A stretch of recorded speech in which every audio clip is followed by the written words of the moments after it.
Hey everyone, it's Dr. Becky, Dementia Disruptor with tips, tricks, and potentially painful truths about dementia. So I'm actually at the hospital visiting a friend, and the whole time I'm driving here, I'm thinking about how challenging the hospital is for our folks with dementia.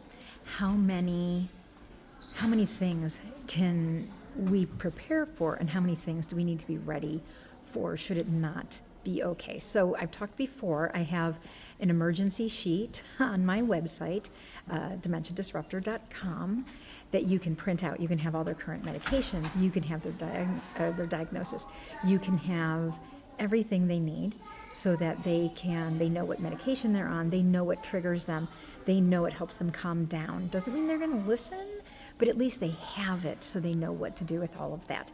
So that's something to keep in mind, having a current list of medications with you, either carrying it on your person, having it in your phone somewhere, because they're going to be possibly freaking out while you're bringing them to the hospital, unless they are that sick that they can't. But knowing that you may see an increase in behaviors, or you're going to see the best show ever, where they're going to come to the hospital, they've been dying at home, you get here, and now they're like, oh, I'm fine, I don't know why we're at the hospital, this is stupid. And you're like, for the love of God. So I hate to say be prepared for this ahead of time, but be prepared for this ahead of time. Think about that.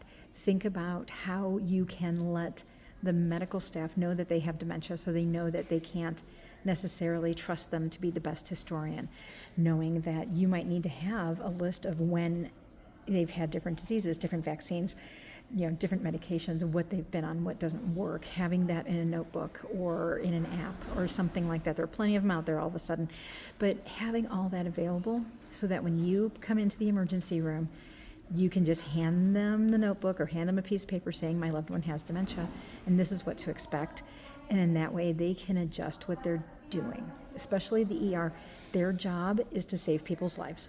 It is not to worry about the dementia. So if we can help them with that ahead of time, it makes their job 1,000 times easier, and it makes the experience better for you and your loved one. Okay? So we can probably talk more about these kind of things later, but that's enough for today.